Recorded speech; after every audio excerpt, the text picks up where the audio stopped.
Miami, Miami, Miami, Miami, Miami, Miami, Miami, Miami, Miami, Miami, Miami, Miami, Miami. It feels like Miami. Welcome to the Heat Beat Podcast. I'm your host, Giancarlo Navas, and with me today, we have Draft Beat and Stream Beat co-founder, Fresh Cut, 2K coach Franky G. What is up? We've got our whale. We got our whale. We're going to talk about the big free agency moves that are happening. That other voice you hear is the reality check master, the Locksmith Hive leader, Tiffany Meeks. What's up? We back. We on top. We back. We on top, baby. This is what it's about. Listen, some people say run it back. I say keep the band together. That's what Pat Riley says too. You know, the big news of the day, guys. The Heat Nation. He think we the Beatles. They're the damn Beatles without the hits. They're the Temptations, though. JB's like, I'm the one selling the records. Actually, they have 2 hits. They have 2 hits. They made the finals twice. They have 2 hits. But they coming to see me. They coming to see you, Tyler. They selling out arenas. They do come late, but they sell them out. Tyler. So the Heat retain Haywood Highsmith on a 2-year, $11 million deal. Woj reported today. And Brian Goins kind of did a lot of cap work, and I really recommend it. I wish Brian was that. I really want to emphasize that. Brian's kind of the GOAT today. And I really want you guys to check his page out by Brian Goins if you don't already. He's been absolutely fantastic today, and he even had the way that Miami was going to structure the Haywood Highsmith contract and kind of how it's going to prevent Miami from signing a 15th guy throughout the season. They're going to have to wait to prorate a veteran minimum around December, January. So a lot to talk about. But Tiff, immediate reaction. Your boy is back. Let's forget the contract minutia. Your boy's back. Your boy's back. Yeah, I mean, honestly, the immediate thought is, well. And then I thought, this is good for Jimmy and Bam. Like, if we really want to be honest, this is who it's good for. It's good for Jimmy and Bam. If you look at the way this roster is constructed and looks like this is what it's going to be moving forward, you don't have a lot of guys that you can say we're not helping you on defense. You're going to take your matchup and you're going to do the best you can one-on-one. We don't have a lot of guys like that. They don't got a lot we of don't guys. Have a lot of guys. Well, I was just about to say we don't have a lot of guys. They have a lot of guys. But we don't have a lot of guys. Yeah. I think, and that's the thing I was saying to someone earlier who said, we could have just got I couldn't remember, it was some other guard, and I thought, and do what? At some point, the roster is what it is, and they're going to go as far as they go. But you still got to try to alleviate some of the pressure for Jimmy and Bam. Like, this is what it is. This is where he wanted to be. So I'm hoping that he takes that and he, gets in the gym and works his ass off this summer, and he can keep that 40% from 3, and then hopefully he can add a little floater and a couple of other little things. But they just be a threat on the roll, because I think that Miami really uses him a lot as a screener, and I think that they're very comfortable playing him when they go really, really small, because he can play up and because he's such a versatile defender when he can switch. I think that a lot of times, I always think back to the Knicks series in the second round, a while ago, where he would slip into space and really was a bit in over his head in those situations. So kind of want to see him develop that. Didn't see that. Franky, I thought he was a much more, as Tiffany said, a much more consistent 3-point shooter. Obviously, the defense, we don't have to get into that. We know what he does on that end, but certainly with the rookies as well, I think that they're going to need kind of a guy like him on defense to stabilize. But on offense, I think he has a couple things that he can work on to fill in his game. Absolutely, and he mentioned it today in his little media session that he wants to improve his playmaking, and that's something that popped out offensively when we were watching him originally. That he Mm-hmm. knew where to pass the ball, knew how to make reads, and was quick with it. It wasn't the guy that have to catch it, scan the floor. He was mapping the floor well and moving the ball well there, pretty consistently. Not just easy swing pass either. He'll catch it on a cut Right. and look to make that extra pass there as well, which is stuff very useful. But yeah, like you said, a little something in between. He started shooting the hook shot a little bit, and he got the Heat out of some trouble a bunch. With that little hook shot, little extra shot that you're like, fuck, the ball's in Highsmith's hand. There's 2 Right. seconds left, and he made something happen. And sometimes that's what you need, especially out of your glue guys, your 4th, 5th option on offense. They can buy you a couple buckets like that a game. That's huge. But yeah, definitely not mad at this contract at all. We can talk. We can talk about what Goins knowing their cap situation better than them. But I'm not bad at it at all. I think he deserved it. It's still a better deal than I thought he was going to get. And I'm sad for him, but for Miami, Miami should be ecstatic. They got a great deal. I think that the kind of the contract that he came back on, which is funny because Brian said that he's now the 6th highest paid player on the Heat, which is My God. Did you see that, Tiff? Yeah. No, I didn't see it. Oh my God. Yeah, top 6, baby. I think it's Jimmy, Tyler, Duncan, Bam, and Kevin Love. I think Khalil We Ware back. makes more. Or Khalil. We back. What a unit. Let's go. So, they bring him back, and really, they like their team except reality. Tiff, his, and I want to talk a little bit about kind of the economics, more from like a social standpoint or kind of like a big picture standpoint from the league. And I had tweeted a joke, and I was like, CJ McCollum really killed the middle class of the NBA. And I think the middle class is made up of guys like Caleb Martin. We're going to get into kind of what happened with him over the weekend. Guys like Haywood Highsmith. And Tiff, I just think that a guy like Haywood probably should have gone more, at least a 3-year deal. That's what I was kind of anticipating. He would get something in kind of the 3-year range. And I just think, I don't know what happened. It's such a low figure for him that we're all ecstatic as Heat fans, but we're kind of looking at his contract to be like, that's a little funky. There's stuff with the league right now that it's not sitting right with these kind of like 6th, 7th, 8th men that are good players that are kind of like there's nothing left for them in the free agent market. There's no money. Right. Well, I mean, you look at it 2 kind of ways. You got LeBron money, right? So you got LeBron money. Then all of a sudden you got Paul George money. But Paul George money, like this is like, we have to really start talking about the disparity in players, where the disparity is in the play, but the check is the same. Like this is why, and they took the deal, and now you got PG making LeBron money. You got other people making Steph money, where it shouldn't be happening. And then when you got Paul George making LeBron money, then that's squeezing out, as you like to call your middle class. I mean, let's look at the Heat, Frankie, because we have Jimmy, Bam, Tyler, Duncan making pretty much all the money on the team. And that leaves nobody's above $6 million after that. You know what I mean? Like they tried to offer Caleb 8, and everyone's like, "Oh, what are we doing here? 5 years? That's longer than a presidency." And it's just crazy. And I heard that we have 3 more years of Tyler.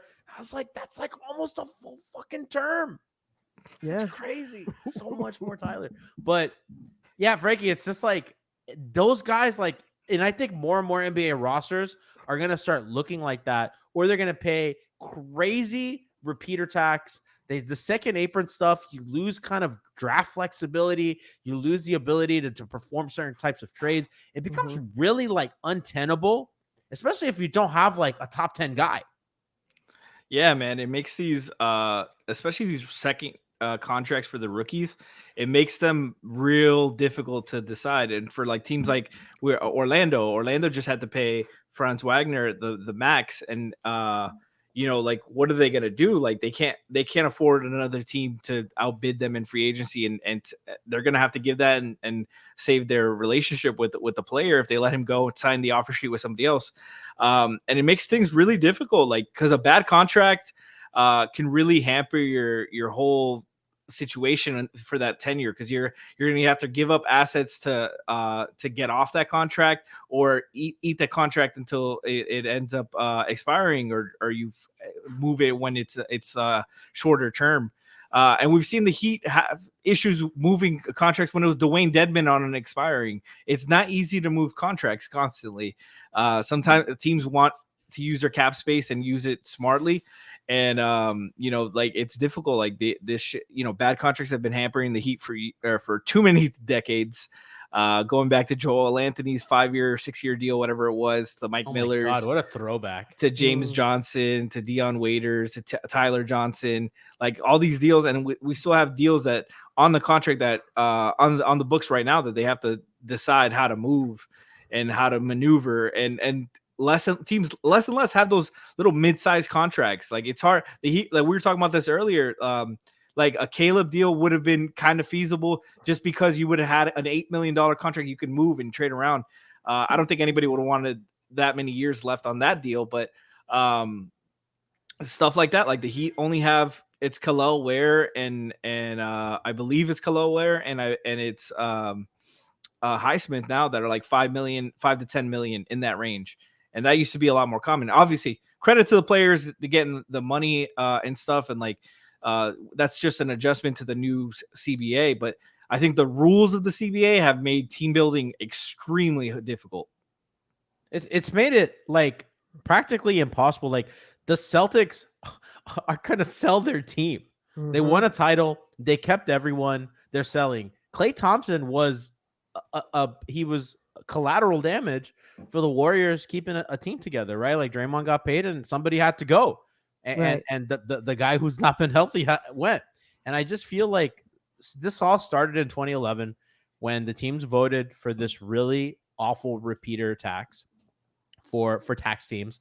And I think that people need to understand that the Heat don't mind paying the tax. They don't want to pay the repeater tax, because that's what's really bad. The luxury tax is whatever. No team wants to pay the luxury tax, but the luxury tax was something that you kind of, whatever. If we're good, we'll pay it. But the repeater tax is so punitive that the player's contracts almost double, right? That was the thing with Mike Miller, that Mike Miller was going to cost like 2-3 times as much because of how much of his money was over the repeater tax. And they're just like, we can't keep that. Like, that's not tenable. And it started in 2011 with the work stoppage. And I think it's progressively gotten worse. And now we have these very punitive second apron rules. And it's like, I think the Heat did what theoretically the league wants teams to do, which is keep teams together. The Heat made the finals. Like, we can have disagreements on what you think of the team or what you think of the front office. At the end of the day, teams staying together and having rivalries is good for the league. The fact that like the Heat and the Celtics play often, that's good for the league. That's good that Jimmy and Jason Tatum and Jaylen Brown and Bam, that those guys go against each other and there's a history. So ESPN can put like a little montage of the last 4 years and all the battles they had, or, people, there's like, fans really care because that matters. And the way you do that is keeping teams together. And Tiff, I feel like you might agree with me. I just think that punishing teams for staying together is not what the league wanted. I think it's the opposite. Right. They wanted to limit people like LeBron kind of controlling where they're going to go. And I think what they've just done is just break up teams or make them or put them in hell like the Heat. Right. I think it's kind of two-folded because, you want players to be able to just kind of form their own identity wherever they want to go. Long as you and that's the thing, because it's like, as long as you play out your contract, you should just be able to do whatever you want to do. You want to change teams, that's fine. I'm never one to say I don't like player movement. Player movement is fine if it's purposeful. But I just think that we've gotten into this hole where this is great that like you can look at the Heat and say they all stay together. But like, that's a family I might not want to live with. Like, Tip, you know, like I get it. Like, listen, I have said time and time again, I like Jimmy and Bam, but like that's the mother and the father. I feel like I might need new cousins to move in. If your nucleus can remain the same, I just feel like there's just some other things that could you be need a new happening. neighbor. You need like Right, Roger. right, You need to replace Roger. Roger has to go home. And you right, need a different neighbor. right. But you know what I think, and I think what most fans look at, you know, if you really like, we're all not Brian, so we can't do the numbers and we don't know all those things. But like, if look That's at what other Andy teams said. 1 and 2, just you know, but look at other teams 1 and 2, and then you look at what the support is. How how do you get there? That is my thing. Mhm. Like, how do you get there? Like, you got, okay, so Frankie, like, you got LeBron and AD, right? How do you, like, all right, like, that's great. Like, they got the play cousins. We don't want play cousins. We want like, so now you got Paul George and you got G's favorite player and Embiid, right? But look at what's next Lowry? to them. I was How gonna say do we Lowry get too. right? How do we get those cousins? So how do we get, like, how do you have teams get those cousins while keeping an Embiid and a Paul George? Well, Frankie, I think this leads very well into draft beat. Right now, it's the draft, right? Because they don't have like, right, like you got to hope that Khalil Ware is like a real solution. Their backup five has been a legitimate problem the entirety of Jimmy's tenure. You got to hope that that's a solution. You got to hope that that Larson can give you something real. You got to hope that Jovic is actually the player that I think Twitter really wants and believes that he can be. You got to hope that Jaquez becomes something that is better than Tyler Hero, right? Like that. Right. Those are the guys that you got to depend on. I think, Frankie, to kind of get the cousins that Tiff is talking about. Because like if we look, I mean, look, their cap's a mess. Brian's little cap sheet. It's a lot of red. There's a lot of red letters. It's a lot of minuses and cap minus 44 million in cap space. It's a lot of red and not, you know what I mean? So Frankie, other than building through the draft, they don't really have a lot of means to get the new cousins. Damn, bitch, we live like this. God damn. Look at all the red. This is awful. This is awful. Yeah, you have to win the margins, and they're so good at finding the undrafted, developing those guys for the back rotation. The problem is those guys don't have as much upside as the drafted guys, so they have to start changing some of their mindset, and they have been, to their credit, over the last few years. They have been investing in the draft and stuff. It's just about, you know, you have to make good decisions there, and you have to like understand the next second contract. The Tyler Hero extension has really hurt them because unfortunately he hasn't been healthy and hasn't been able to live up to that contract as much just off the games played. $30 million is crazy to pay him this season to give production that is just not. Wait, that's what it's going up to? 29. Yeah, it's 29. No, yeah, but even with the unlikely bonuses counting against the cap, it might as well be 32. So it's fucking debilitating because he hasn't developed into that third star that they were hoping. So you mentioned the Lakers earlier, and they built that championship off of AD and LeBron being two max players, and then the rest of them were all two-way guys. Everybody was a two-way contributor. KCP, Kuzma, Caruso. They had so many guys in that rotation. Danny Green that could contribute on both ends and knew their roles. And then you look forward, it's been consistently two guys getting high paid. It's Jokic and Murray. MPJ, I don't think his extension had kicked in, but they had surrounded them with Aaron Gordon's, Bruce Brown's. So they got a hit on those role and they made those trades. They were active and aggressive, and they kind of cashed their chips for the right guys. And they saw when it didn't work, they moved around guys. When they had brought Monte Morris and they had him for I forgot who else was in that deal, but they moved him for KCP. So Denver did to round out their roster. Boston, every year they fell short. All right, I'm gonna add Drew Holiday. I'm gonna add Derek White. I'm gonna add Kristaps Porzingis, and they kept building out of that. Those They three brought guys, back Al Horford. Like they really rounded out their teams, and the Miami has not done that. Frankie, those guys that you just said for the Celtics, Chris Stapps, 29.2 million. Drew Holiday, 30 million. Derek White, 28 million. Those are all Tyler Hero money, Yeah. right? And those are the Yeah. guys that made a difference in their title run. You know, Julius Randle, we talk crap about him. $29 million, all NBA player. You know, for better or for worse, he is who he is. Jeremy Grant, $29 million. I sure like Julius that. Randle, I'm you know not a what I mean? fan, but he's an all NBA player. He's an all NBA player. Like, we can say what we want. You know but what I that's mean? Tyler Hero money. That's Tyler Hero money. Those are the guys around him. Now there's also Jordan Pools and Emmanuel Quickly's and stuff like that. But everybody misses every now and then. DeJounte Murray's, you know what I mean? Although I take DeJounte over Tyler as well. Devin Vassell, 29 million. It's another guy. You know, Isaiah Hartenstein. That's a lot of money for Isaiah Hartenstein. Well, you know, it is what it is. Let that brother get paid. I'm happy for him. Just happy he's successful. G's attacking the black man too much. But G, how do you? Because here's the thing. But how do you reconcile that? Like, he didn't turn out to be what you thought he was going to be. And that's the thing. Tyler's a good player. Like, let me just say, he's not a good player. Thank you for saying saying that. Exactly. Yeah. But he is. He's a really good player. But the problem is he's not what they need him to be. And that's not his fault. And it's not. And that's the thing we never talk about. Yeah. We have to. It's not his fault that he's not what they need him to be. And they haven't fit around his needs as well. They put him to start, and they still had Kyle starting. They didn't put him as a point guard. They didn't get a point guard to start him next to him that could defend and could take some of the ball handling pressure off of him. They haven't made it easy for him, and his injury luck has been really unfortunate. So that's another thing that's kind of hurt his development as well. I actually think that the problem was more the spacing on the floor when he was a starter was bad because because Jimmy, Kyle, and Tyler handled the ball, but Jimmy and Bam were not volume shooters.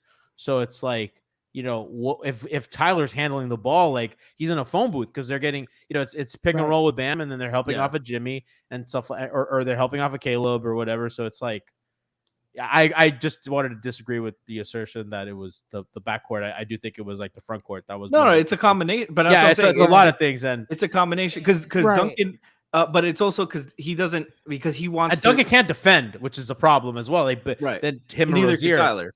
Yeah, right. Well, that's what I mean. Like when you put Rozier in the backcourt with him, or when you put Duncan in the backcourt with him. Yeah, then you're just leaking holes, and that's not good either. But we've seen what complements Jimmy and Bam. We've seen what works. We know what works. It's a volume shooter at the 2 and the 4, and a movement guy. And Tyler's not a movement guy. No, he wants to be an on-ball guy, right? And he doesn't do he doesn't shoot as much threes as he does mid-range twos, and that's that's part of the issue. With the spacing, that it's three guys that want to operate in the mid-range in Jimmy, Bam, and Tyler, and there's not enough space to all operate there. Not enough touches. The pace is slow, and these guys aren't like super, like besides Jimmy, Bam and Tyler aren't super efficient scorers. They have to get theirs in volume, and Bam could get to the free throw line, but it's not like off self-creation a lot where he could be a focal point. Ultimately, it's not a smooth fit, and it's been an issue on the court and off the court.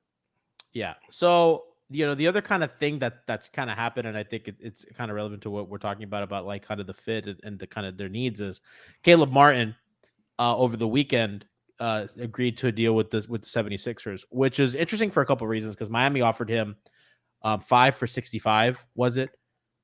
Which is not a ton of annual money, but 5 years is kind of a job security that even the president of the United States isn't afforded.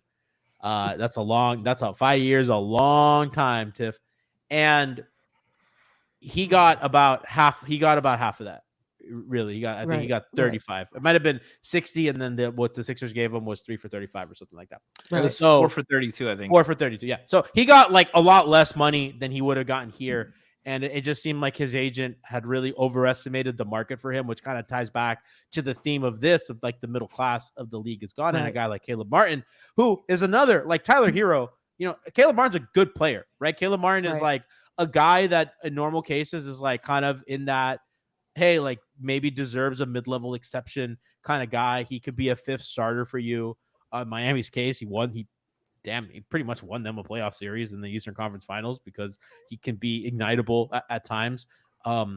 And his agent overplayed his card, and he's gone. So he's with a. Not only is he not with the team anymore, he's with the direct rival that is contending with Miami currently, and That just knocked you out of the 7th spot. that just Right. that just knocked us out at the 7th spot, and that's just kind of like I want to get your guys' thoughts. Almost feel like that the Sixers or his agent saved them from themselves. I think that 5 years of Caleb Martin is just a little too much Caleb Martin. And I understand that they wanted to keep him. And because I think that, and Tiff, we talked about this, that they made him like they didn't trade him because they viewed him as a long-term player for them. 5 years long-term. That's why they didn't trade him for second round picks or this guy or that guy. They viewed him, they valued him. They valued him enough to say, I'm going to give you this much that no one else is going to give you. And he left anyway. And I think ultimately, Franky's like praying to the heavens. I think that's ultimately good for them because that's a lot of Caleb Martin. But I also think it's like they really lost him for nothing. And in reality, they did everything right to keep him. Right. To keep him. I mean, right is debatable. Listen. Well, right to them. To what if your objective is to keep dating, then yeah, you make breakfast. They offered breakfast, and his agent said we already ate. So that's what that's what happened. I mean, I don't know. It's like a weird scenario that they got themselves into. And I get it. I have an affinity for Caleb, but I also know what Caleb looks like after about 3 months into the season. And it's happened every single year. Caleb point, his body wears down, and we all know it. So I think the fact that they got out of that deal was a good thing for them. Blessing. But it's interesting that Caleb and everybody, because it's not like Philly didn't watch him play. They've seen him play up close and personal. They know who he is. So I'm just curious that they even offered him. You said it was 4 years? It was 4 for 32. 4 or 5 years. Philly did. Okay, so you offered him that, right? And they're saying that he might be their starting 4. Just like he was here, baby. Some things never change. It's a little easier in Philly because they're starting Oubre and George. Right. So they're just essentially starting 3 wings and Embiid. But hold on, Franky. That's the fucked up thing about them. They're like consistently one of the worst rebounding teams in the league because they got one dude who's tall. Like they're just small. Yeah. Like you named a bunch of guys that are small, and their defense has been like not the greatest because of that. So like he just went for the same problems he had here. Right. I mean, maybe it's different there. Maybe it's a different fit with PG and Martin. But yeah. I mean, we talked about this with Jack the other day. I think they got saved here. Honestly, we just talked about all those fucking role player deals that they gave him too many years. I think Caleb Martin would have been next. Like Tiff said, we've seen what he looks like when he's injured. Tiff, we saw him play the first game, and then he missed like the next 15 games of this season. Yep. But it's just the guy who relies on athleticism getting about to turn 30. I don't want any parts of that on a long contract. I would rather giving him a short-term deal with more money than giving him the years, because the years, as we've seen, too long of a contract can be debilitating because you can't move those deals. If a guy's got 3 years left, nobody wants part of that. Nobody wants to take a flyer on that shit. And even at that money, like with how this CBA is, any bad money is fucking untenable. And he almost gave themselves potentially another bad contract. I hope Caleb is healthy his whole contract length. I hope he's healthy the rest of his career. Just historically, he hasn't been. He has lower extremity issues, and I think they really got saved here. I think that his bounce, like his above the rim play, it kind of like always, it kind of like go on the up when he gets healthy, and then all of a sudden you see it. Yeah. And Tiffany, Zach Lowe said it best a couple years ago. Caleb Martin just fucks shit up around the rim, whether that be on offense or defense. And that's how Zach Lowe, very like great writer, wordsmith. Just the best way he described it was Caleb Martin just fucks shit up around the rim. And I think that when you don't have that, and as he ages, it's going to be difficult. I do think that his finishing is something that I think has improved a lot, and that'll stay pretty good for a while. The shooting is kind of hot and cold, and I think he's just a good, smart defender. But I'm not broken up about it. He's dead to me for going to the Sixers. But other than that, I'm not like. But Frankie, I feel like you and I were having that conversation like on and off throughout the whole season, where if he's healthy, he's on the baseline, that's a dunk. It doesn't matter who's there. Doesn't matter. If he's not healthy and he's on the baseline, there's nothing for him to do. Like he has, remember, what do we say? It's Caleb time. And then it's the over dribbling, and then we have Caleb no idea what happened next. Yeah. So we've seen the good and we've seen the bad, but I think the problem is that bad just kept being reoccurring. And he was just overall just declining. Like Jablonka posted his numbers like trending down. Everything was trending down, estimated plus minus. His true shooting percentage, his field goal percentage at the rim, like everything's just declining. Like, do you want to invest in that kind of player? And they said yes, but I think you Caleb can Martin have an Ernie to get mad at Jablonka for saying that. Apparently he does. His people are always attacking Chef Trilly. Apparently, I love Caleb. I'm sad that he's going. I'm just not sad that I 5 years is a long time to commit. I don't know. I have commitment issues. Call me. I mean, with this like core, yeah. I gotta be real. Not enough. Did you guys see the news that DeMar was between Miami and Sacramento? Yeah. And he picked Sacramento because he wanted to stay in California. I gotta be honest. Oh, I didn't see that he picked over Miami. Vaughn sent it in the chat while we were on air, and I'm thinking, man, thank fucking God. Let's say he did. Let's say they literally said, okay, we'll break up with Duncan. Get ready to meet your new starting power forward, DeMar DeRozan. Exactly. God, that's awful. But not even that. Imagine, Frankie, I'm about to break up with the one who like improve, do all the things we asked them to do, and show up for work. And then you come back and you say, I'm good. If that is true, that is crazy. Also like funny. you pick Sabonis over Bam. And he picked California. He said he's like, I wanted to stay. I wanted to like be on the West Coast again. Like and Barry just are we sure? To it too. I want to make sure because I believe that man. I mean that man. No. Not that you believe him, but I'm saying, was it said? But Barry Jackson. No, he said it. I think. Okay, because Barry Jackson just tweeted something in response to that report.